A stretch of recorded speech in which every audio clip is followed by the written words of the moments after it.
from a hound's perspective. Rusty Rooster and Renny Hen. Thank you for joining Book Drive. A Fallen Whispers trademark copyright by Kimberly, 2003. Short story ebook 10 by Kimberly.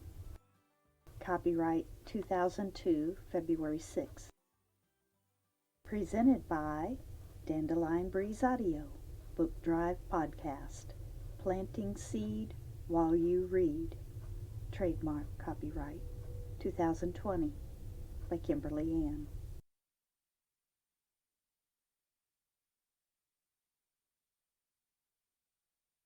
Story content.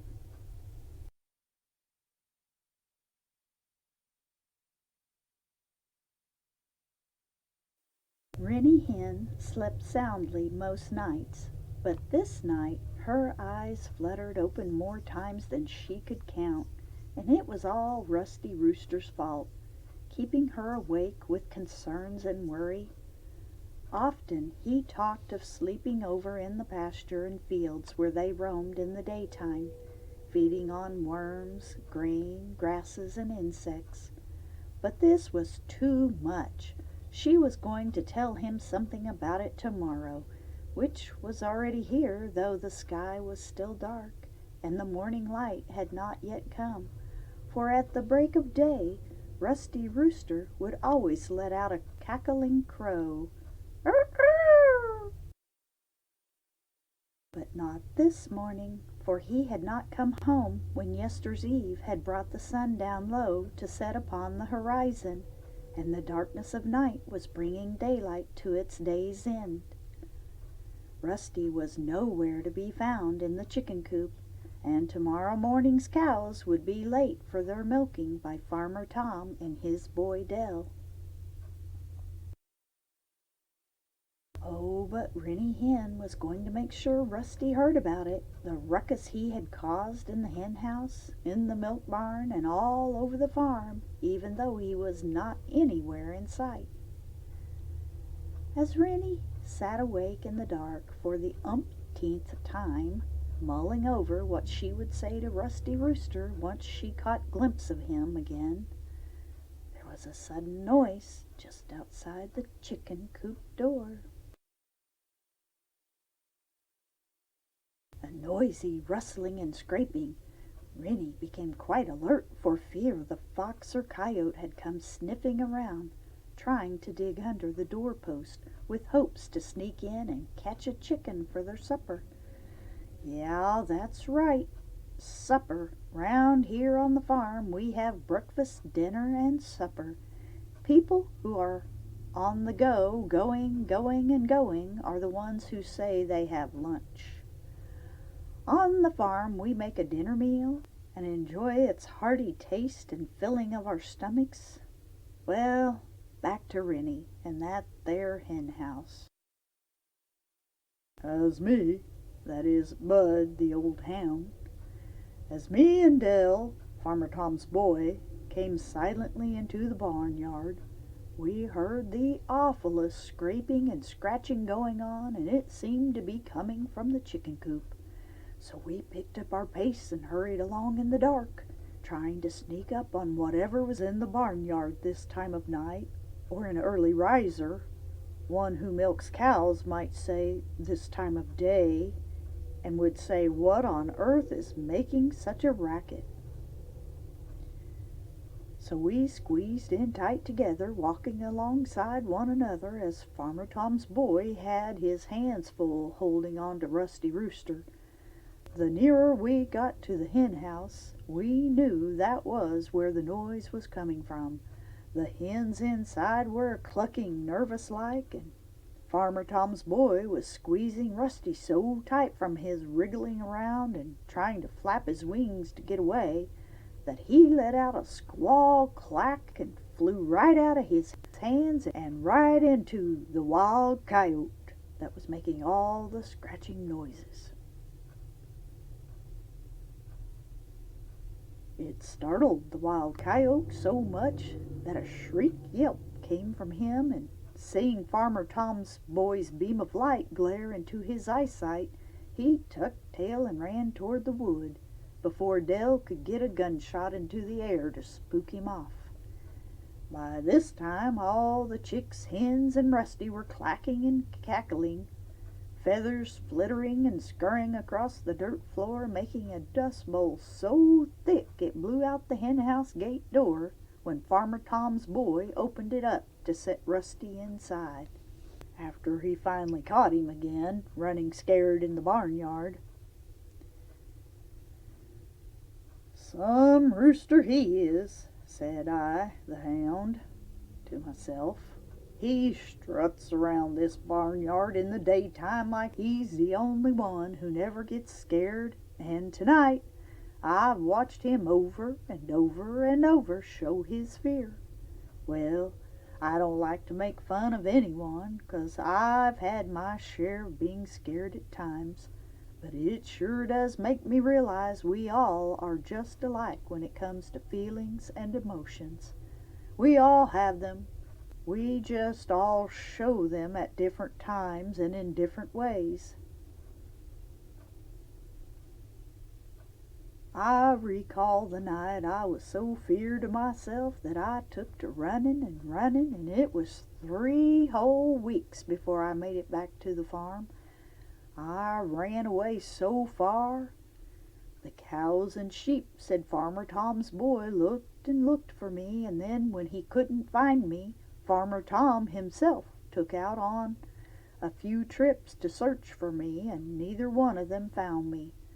But I finally talked to a few strangers I now call my friend, for they steered me in the direction of home when I too was lost, and now I've got friends all over the county. It's funny how far an old hound can travel in one night. And then you add getting lost and all the walking you do, then that takes you further and further from home till you just have to stop and ask, "Please help me."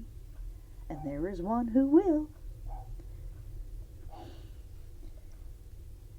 Now, I'll tell you about the night and those days that came after and all that time I was lost. Oh, to think of it now is a relief, but while it was happening it was plain old being scared.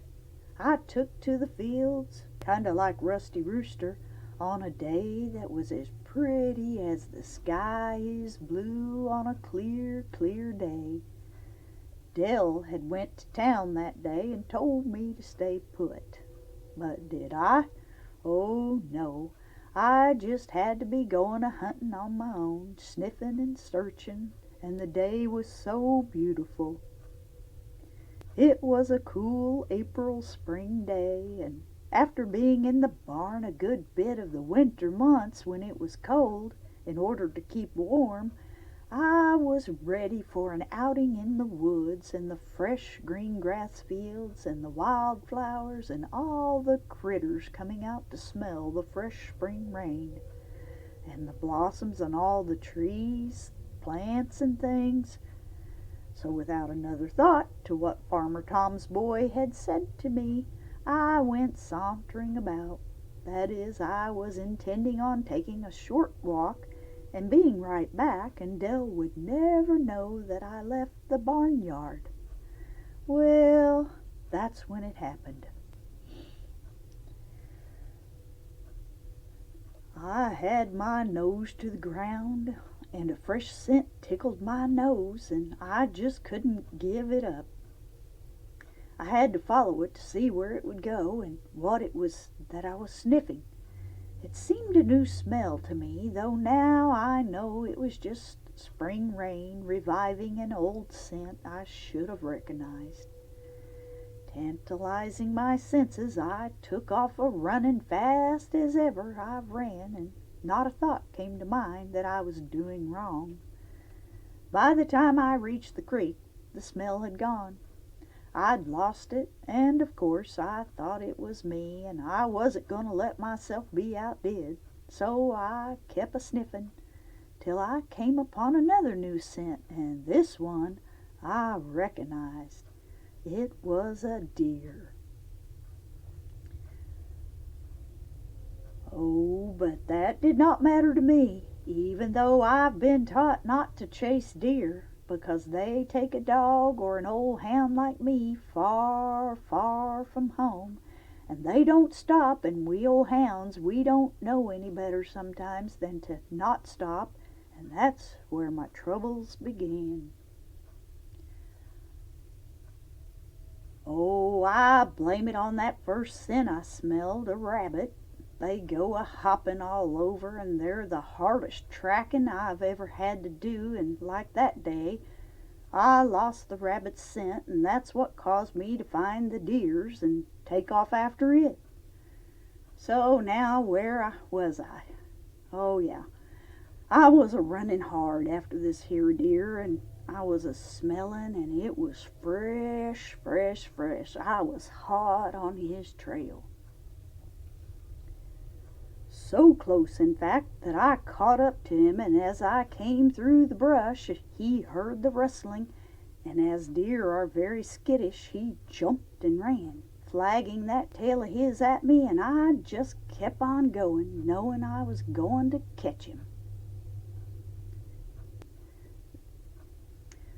The only thing is, I always tend to forget from one time to the next how much faster deer are than me, this here old hound, and their legs are much longer, and they can jump much higher, and I have to crawl on my belly sometimes just to get through the thicket in the fence row, and all a deer need do is jump and they're over it.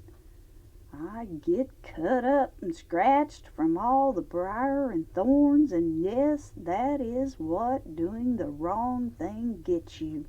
It gives you briars, thorns, and thistle sticks. So it wasn't long till I tired out, but I kept a chasing that deer for 3 whole days. And then when I decided to go back to the farm, I realized I didn't know where the farm was. I know I've got a good sniffer on me to find scents and smells that take me places, but this time I'd gone too far, and all the scents I smelled were not my home. I was hungry too, so in my smelling around I came upon a little house in town. But they weren't keen on having an old muddy, dirty, stinky hound at their door begging for food, so they shooed me off.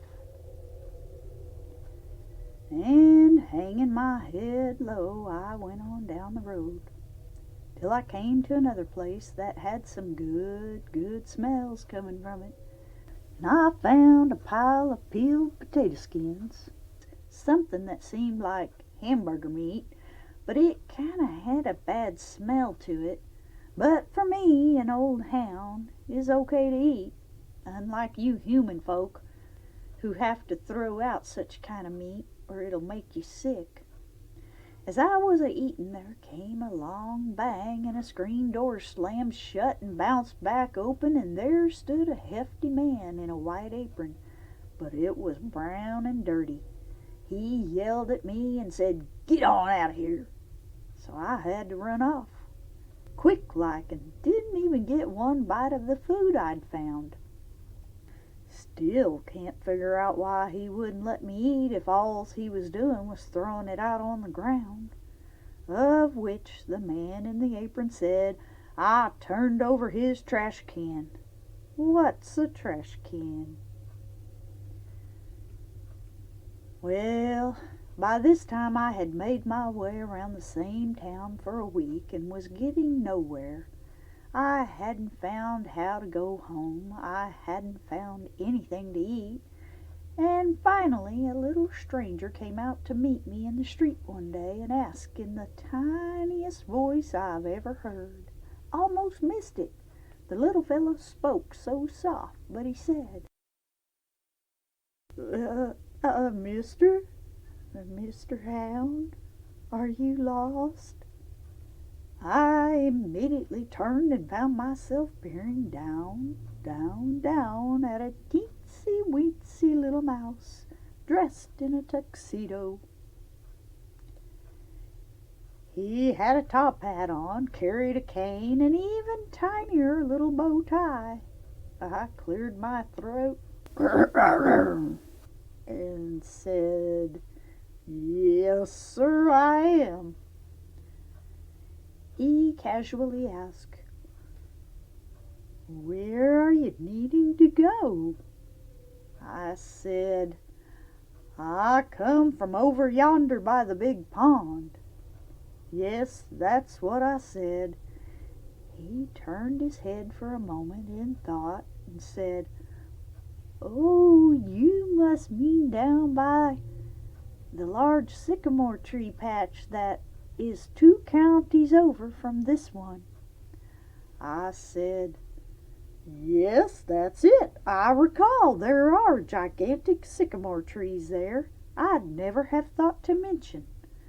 I asked him, "How'd you know that's where I meant if I'm that far from home?"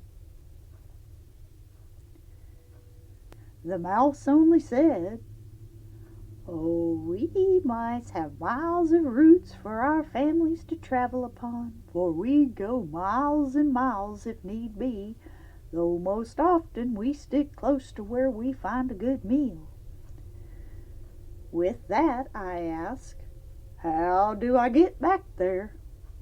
The mouse said, "If you come along with me, I'll take you straight away to my country mice relatives, and they are sure to point your nose in the right direction."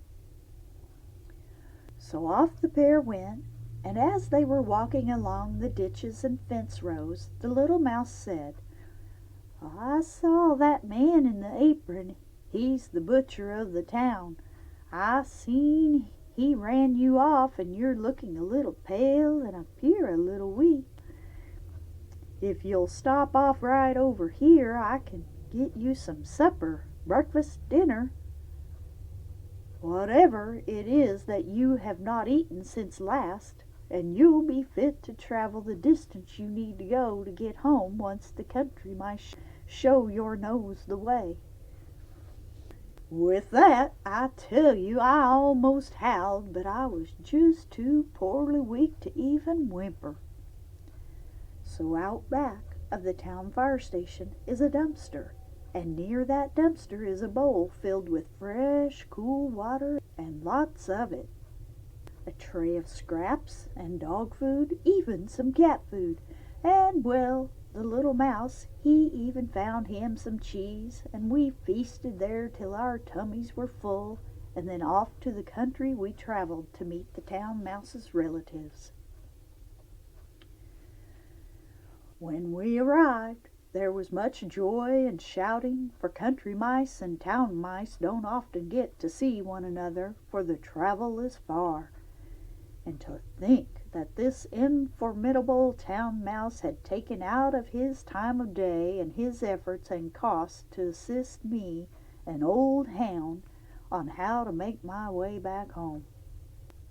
Don't tell anyone, but it brought tears to my eyes, and just thinking of it now and telling you about it, I still get those same tears. For he saved me from ruin, and I can never repay him for anything he done for me, except to pass on the goodness he showed to me, and learn to listen to Dell next time he tells me to stay put on the farm.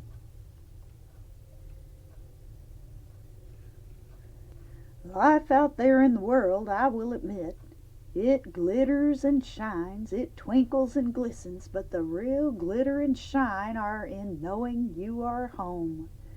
So next time someone asks, you can say, "Yes, I know I'm home," because I believe home is better than all the worth that one can find in that there world out there. Even the deer I'd chased that led me away returned home, saying home is the best place to be, and that deer and I, well now, we're best friends. Never will I run after and chase him away again, because that would be bad for us both, being away from home. But the best news of all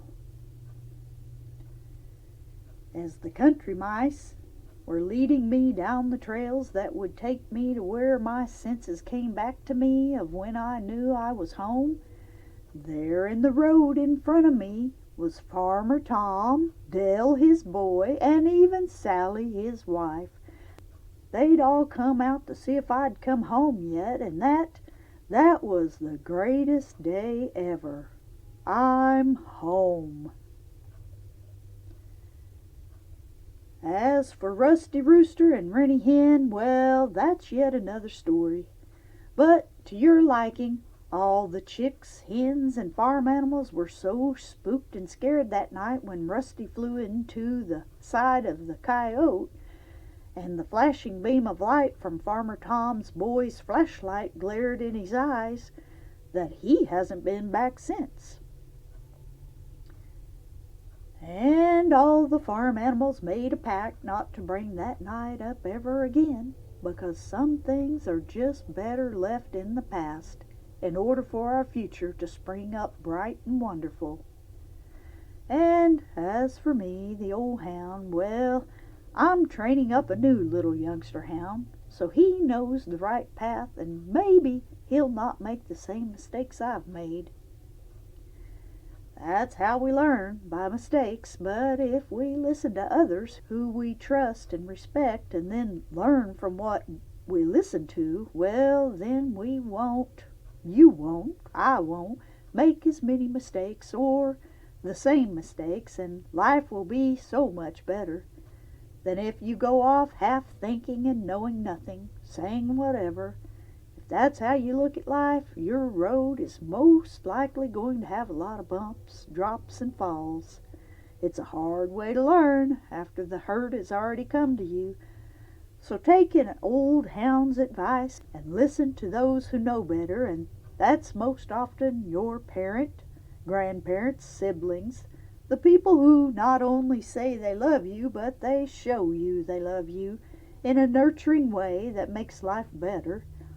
Even when something wrong happens, within you there is a knowing of peace and calm and, above all, love. Take care now. I gotta get back to watching the farmyard for intruders like Red Fox, Wild Coyote, or misfits like the neighbor hound that only shows up to scare the chickens. The end. This has been A Fallen Whispers trademark copyright 2003 by Kimberly.